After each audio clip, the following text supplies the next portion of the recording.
Sahabat beriman, rahimakumullah.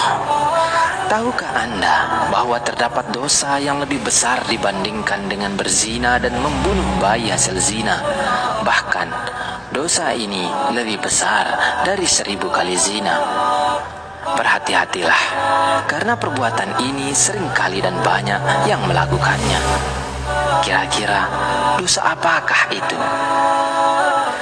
Dikisahkan pada suatu senja yang lenggang di zaman Nabi Musa alaihi salam, terlihat seorang wanita berjalan terhuyung-hayang, pakaiannya yang serba hitam, menandakan bahwa ia berada dalam duka cita yang mencekam.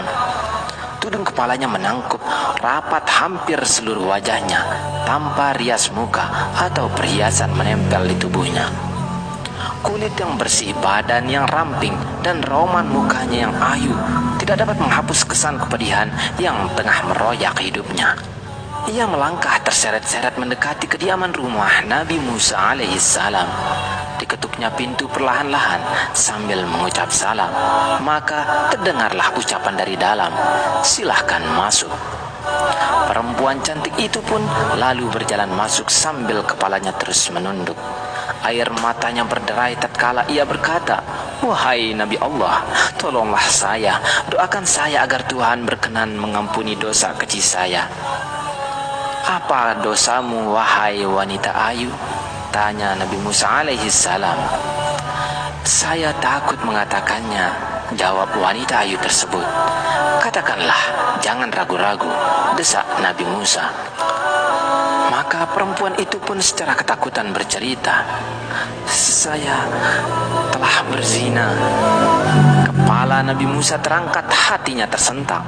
Perempuan itu pun meneruskan ceritanya, "Dari perzinaan itu, saya pun hamil. Setelah anak itu lahir kemudian, saya langsung mencekik lehernya sampai meninggal," ucap wanita itu seraya menangis sejadi-jadinya. Mata Nabi Musa pun berapi-api, dengan muka berang ia menghardik, "Perempuan celaka, pergi kamu dari sini, agar siksa Allah tidak jatuh ke dalam rumahku karena perbuatanmu," teriak Nabi Musa sambil memalingkan wajah karena jijik. Perempuan berwajah ayu dengan hati bagaikan kaca membentur batu yang hancur luluh lantah segera bangkit dan melangkah surut. Ia menangis terangguk-angguk dan keluar dari rumah Nabi Musa alaihissalam. Ratap tangisnya amat memilukan. Ia tak tahu harus kemana lagi hendak mengadu. Bahkan ia tak tahu kemanakah kakinya akan melangkah. Bila seorang nabi saja sudah menolaknya, bagaimana pula manusia lain bakal menerimanya? Terbayang olehnya betapa besar dosanya, betapa jahat perbuatannya. Setelah wanita ayu keluar dari rumah Nabi Musa, malaikat Jibril pun turun mendatangi Nabi Musa. Malaikat Jibril lalu bertanya, "Mengapa engkau menolak seorang wanita yang hendak bertaubat dari dosanya? Tidakkah engkau tahu dosa yang lebih besar daripadanya?" Nabi Musa pun terperanjat. Dosa apakah yang lebih besar dari kekejian wanita pezina dan pembunuh itu? Maka Nabi Musa dengan penuh rasa ingin tahu bertanya kepada malaikat Jibril, "Betulkah ada dosa yang lebih besar daripada perempuan yang hina itu?"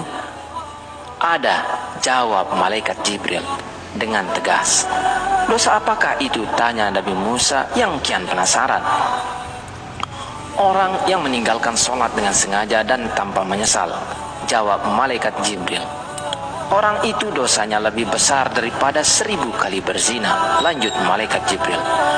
Mendengar penjelasan ini, Nabi Musa kemudian memanggil wanita tadi untuk menghadap kembali kepadanya. Ia mengangkat tangan dengan khusyuk untuk memohonkan ampunan kepada Allah Subhanahu wa ta'ala untuk perempuan tersebut. Nabi Musa menyadari orang yang meninggalkan sholat dengan sengaja dan tanpa penyesalan adalah sama saja seperti berpendapat bahwa sholat itu tidak wajib dan tidak perlu atas dirinya. Berarti ia seakan-akan menganggap remeh perintah Allah Subhanahu wa ta'ala itu. Bahkan seolah-olah menganggap Allah Subhanahu wa ta'ala tidak punya hak untuk mengatur dan memerintah hambanya. Sedangkan orang yang bertaubat dan menyesali dosanya dengan bersungguh-sungguh berarti masih mempunyai iman di dadanya dan yakin bahwa Allah itu ada. Itulah sebabnya Allah pasti mau menerima kedatangannya. Ibnu Qayyim al-Jauziyah mengatakan, Kaum muslimin bersepakat bahwa meninggalkan sholat 5 waktu dengan sengaja adalah dosa yang paling besar, dan dosanya lebih besar dari dosa membunuh, merampas harta orang lain, berzina, mencuri, dan meminum minuman keras.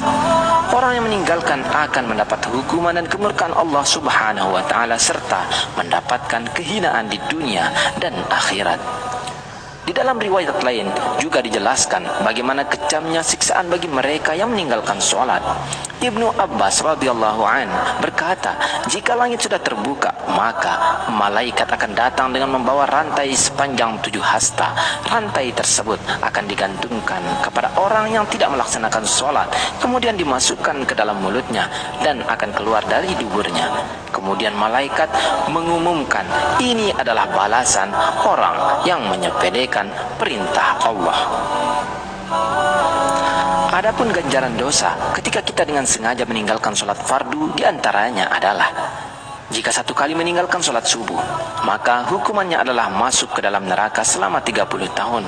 Sedangkan 1 hari di neraka sama dengan 60.000 tahun di dunia. Maka artinya 1 kali dengan sengaja meninggalkan sholat, maka bersiaplah akan mendekam 60.000 tahun di neraka. Jika meninggalkan 1 kali sholat zuhur, ganjarannya dosanya sama dengan membunuh 1000 umat Islam. Jika meninggalkan 1 kali sholat asar, sama dengan dosa meruntuhkan Ka'bah. Jika 1 kali meninggalkan sholat maghrib, sama dengan dosa berzina dengan ibunya jika laki-laki, atau berzina dengan ayahnya jika perempuan. Jika meninggalkan 1 kali sholat isya, maka ia tidak akan diridhai oleh Allah Subhanahu wa Ta'ala untuk tinggal di bumi, dan akan didesak mencari bumi atau tempat hidup yang lain. Sholat merupakan ibadah wajib yang tidak bisa diwakilkan kepada siapapun, dan jangan tinggalkan walau sekalipun, meski dalam keadaan apapun. Semoga kita menjadi orang-orang yang senantiasa mendirikan sholat, melaksanakannya tepat waktu, serta mampu mengajak keluarga lainnya untuk sholat tepat waktu dengan istiqomah. Wallahu a'lam bishawab. Wassalamualaikum warahmatullahi wabarakatuh.